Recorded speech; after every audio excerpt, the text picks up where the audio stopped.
Assalamualaikum warahmatullahi wabarakatuh. Kali ini kami ingin menjelaskan tentang pendudukan bangsa Portugis di Indonesia. Portugis menjadi bangsa Eropa pertama yang berlayar hingga ke Kepulauan Nusantara. Alfonso de Albuquerque memimpin sekitar 18 kapal yang mengangkut 1.200 orang. Pada tahun 1511, bangsa Portugis pertama kali mendarat di Indonesia, tepatnya di daerah Malaka. Dalam penguasaan Portugis, Malaka menjadi pusat perdagangan yang paling ramai di Asia. Malaka juga menjadi tempat komoditas utama dari seluruh dunia timur dan barat. Tom Pires mengatakan bahwa tidak ada tempat lain yang memperdagangkan komoditas dengan halus dan mahal. Pada tahun 1512, Alfonso de Albuquerque mengirimkan armadanya ke Maluku. Armada tersebut membangun monopoli perdagangan cengkeh. Cengkeh dari Indonesia Timur merupakan komoditi yang paling berharga. Armada pertama mendarat di Pulau Banda, Maluku. Pada tahun 1522, Portugis dan Raja Sunda, Sang Hyang Prabu Surawisesa, melakukan kesepakatan perjanjian kerjasama. Melalui kesepakatan tersebut, bangsa Portugis diizinkan untuk mendirikan benteng di daerah yang disebut Kepala, dengan syarat memberikan perlindungan kepada kerajaan Sunda dari kerajaan-kerajaan Islam di Jawa. Pada kenyataannya, benteng tersebut tidak pernah dibangun. Pada tahun 1526, armada Portugis yang saat itu dipimpin oleh Francisco de Sá dihantam topan. Beberapa dari mereka yang sempat selamat kemudian mendarat di Sunda Kepala, namun dibunuh oleh pasukan Cirebon. Kebijakan pemerintah kolonial Portugis. Kekuasaan Portugis di Maluku berlangsung cukup lama, sekitar tahun 1512 sampai 1641. Kebijakan-kebijakan yang dipraktikkan selama itu sangat berpengaruh terhadap kehidupan masyarakat Indonesia. Berbagai kebijakan pemerintah kolonial Portugis adalah berusaha menanamkan kekuasaan di Maluku, menyebarkan agama Katolik di daerah-daerah yang dikuasai, mengembangkan bahasa dan seni musik keroncong Portugis, serta sistem monopoli perdagangan cengkeh dan pala di Ternate. Dengan kebijakan ini, petani Ternate tidak lagi memiliki kebebasan untuk menjual atau menentukan harga hasil panennya. Mereka harus menjual hasil panennya hanya kepada Portugis dengan harga yang ditentukan oleh Portugis. Akibatnya, petani sangat dirugikan dan Portugis memperoleh keuntungan yang sangat besar. Pengaruh dari kebijakan ini ternyata tertanam pada rakyat Indonesia, khususnya rakyat Maluku. Ada yang bersifat negatif dan ada yang positif. Berikut ini berbagai pengaruh yang ditimbulkan dari kebijakan-kebijakan Portugis. Kebijakan-kebijakan yang dibuat bangsa Portugis. Pengaruh kebijakan Portugis. 1. Terganggu dan kacaunya jaringan perdagangan. 2. Banyaknya orang-orang beragama Katolik di daerah pendudukan Portugis. 3. Rakyat menjadi miskin dan menderita. 4. Tumbuh benih rasa benci terhadap kekejaman Portugis. Muncullah rasa persatuan dan kesatuan rakyat Maluku untuk menentang Portugis. 5. Bahasa Portugis turut memperkaya pembendaharaan kata atau kosakata dan nama keluarga seperti da Costa, Dias, de Preste, Mendoza, Gonçalves, da Silva, dan lain-lain. 6.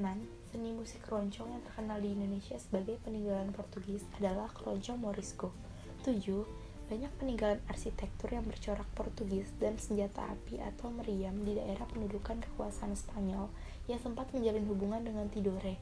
Tidak memiliki pengaruh yang berarti mengingat Spanyol segera meninggalkan Tidore karena terbentur perjanjian Saragossa. Maluku adalah surga penghasil rempah-rempah pada era kolonial. Ambisi untuk berkuasa menyebabkan Portugis terusir dari tempat yang menjadi tujuan semua bangsa-bangsa Eropa. Setelah bercokol selama kurang lebih seabad, pada 25 Februari 1605, Portugis dipaksa hengkang dari Maluku. Masa kuasa Portugis di Kepulauan Rempah-Rempah itu berakhir setelah ditikung oleh Kompeni Dagang Belanda. Salah satu syarat waktu garnisun Portugis menyerah ialah bahwa ada jaminan kebebasan beragama. Setelah beberapa bulan, perjanjian itu hanyalah huruf mati bagi orang Belanda, tulis Antonio Pinto da França dalam Pengaruh Portugis di Indonesia. Kedatangan bangsa Portugis ke Maluku telah dimulai sejak 1512. Usai menaklukkan bandar perdagangan Malaka pada 1511, Alfonso de Albuquerque mengirimkan satu tim ekspedisi menuju pusat produksi rempah-rempah.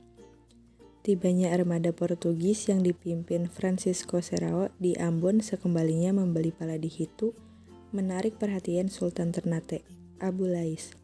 Abu Lais menawarkan Portugis untuk mendirikan benteng di Ternate. Sebagai imbalannya, cengkeh yang dihasilkan Ternate akan dijual hanya kepada Portugis. Portugis bersedia dan menyepakati pembelian cengkeh dengan harga tinggi. Perseteruan Portugis dengan kerajaan-kerajaan lokal di Maluku memuncak dengan terbunuhnya Sultan Hairun pada 1570. Gubernur Portugis, Diego Lopes de Mesquita, menyuruh seorang prajurit yang juga keponakannya bernama Antonio Pimentel untuk menikam Hairun dengan sebilah keris. Jenazah Hairun saat pembunuhan terjadi ditenggelamkan ke laut. Peristiwa itu menjadi tonggak petaka bagi Portugis. Sultan Baabullah, penerus tahta Ternate, bersumpah menuntut balas atas kematian ayahnya. Semua raja di Maluku bersatu dan berikrar akan membantu Baabullah. Kerajaan-kerajaan lokal yang dipimpin Ternate mengepung akses laut Portugis menuju Malaka dan Goa. Akhir masa kependudukan bangsa Portugis di Indonesia. Benteng Portugis di Gamlamo dikepung sehingga orang-orang Portugis hidup terisolasi. Sebaliknya, Ternate mencapai puncak kejayaannya di bawah pemerintahan Baabullah. Ternate dibuka menjadi pelabuhan bebas yang ramai dikunjungi bangsa-bangsa pedagang. Pada tahun 1580, Portugis yang berunifikasi dengan Spanyol membentuk basis militer di Tidore.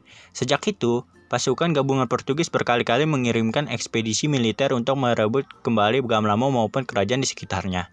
Portugis menyerah kepada VOC Maluku adalah surga penghasil rempah-rempah pada era Kurun Niaga. Ambisi untuk berkuasa menyebabkan Portugis terusir dari tempat yang menjadi tujuan semua bangsa-bangsa Eropa.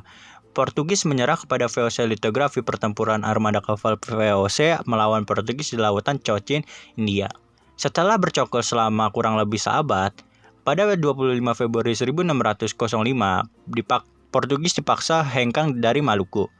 Masa kuasa Portugis di Kepulauan Rempah-Rempah itu berakhir setelah ditikung oleh Kompeni Dagang Belanda VOC. Salah satu syarat waktu garnisun Portugis menyerah ialah bahwa ada jaminan kebebasan beragama. Semasa menduduki Maluku, Portugis menikmati aktivitasnya di bidang ekonomi. Pasukan rempah-rempah yang berhasil dimonopoli selalu memenuhi lumbung kapal Portugis untuk dijual ke pasar dunia. Selain keuntungan dari hasil perdagangan, misi penginjilan Portugis berkembang dengan pesat. Sampai 1560, sebanyak 10.000 warga Ternate, Ambon dan sekitarnya telah beralih ke agama Kristen atau Katolik. Sementara di Moro, misi Jewish mengklaim sebanyak 47 komunitas Katolik di sana. Tiap komunitas terdiri antara 700 sampai 800 orang. Namun kehadiran Portugis kerap memicu pertentangan kepentingan dengan Ternate maupun kerajaan tetangga. Kedatangan terhadap Portugis ditambah dengan meluasnya populasi Katolik Maluku. Campur tangan Portugis dalam soal-soal internal kerajaan membawa mereka terlibat dalam pertikaian politik antar kerajaan. Pada umumnya lebih merugikan daripada menguntungkan, tulis Sartono Cardodirjo dalam Pengantar Sejarah Indonesia Baru 1500 sampai 1900 dari Emporium sampai Imperium. Menurut Francois Valentin, misionaris zaman VOC dalam Old and New Occident sebanyak dikutip Kamal, para sultan di Kepulauan Maluku, Ternate, Tidore, Bacan, dan Jailolo bermufakat untuk mengenyahkan orang-orang Kristen dari Maluku. Segi-segi politik kesepakatan ini ditangani Sultan Hairun dari Ternate, sementara upaya militer diserahkan kepada Katarabumi, Perdana Menteri Jailolo. Nama tokoh-tokoh yang berasal dari Portugis saat di Indonesia. Yang pertama ada Bartolomeus Dias. Bartolomeus Dias pada tahun 1486, Bartolomeus Dias mengawali masa penjelajahan samudra dari Portugal. Yang kedua ada Vasco da Gama, adalah pelaut yang berasal dari Portugal dan dikenal sebagai penemu jalur laut dari Eropa ke India. Yang ketiga ada Alfonso de Albuquerque, adalah seorang pelaut Portugis terkenal yang berperan dalam pembentukan pemerintahan kolonial Portugis di Asia. Yang keempat ada Francisco de Almeida, adalah seorang bangsawan prajurit dan penjelajah Portugis. Ia mengabdikan diri sebagai penasehat untuk Raja Yohanes II dari Portugal dan kemudian dalam peperangan melawan Moor dan penaklukan Granada pada tahun 1492. Pada 1505, ia diangkat menjadi gubernur dan viceroy pertama India Portugis. Almeida dikenal karena mendirikan hegemoni Portugis di Samudra Hindia dengan kemenangannya dalam pertempuran Diu pada 1509. Sebelum Almeida pulang ke Portugal, ia tewas dalam sebuah konflik dengan penduduk asli di Tanjung Harapan pada 1510. Putra tunggalnya, Lourenço de Almeida, sebelumnya tewas pada pertempuran Chaul. Yang kelima ada Pedro Álvares Cabral, adalah seorang penjelajah, navigator, komandan militer, dan bangsawan Portugis yang dipandang sebagai penemu Brazil. Cabral melakukan eksplorasi besar yang pertama di pesisir timur laut Amerika Selatan dan mengklaimnya untuk Portugal.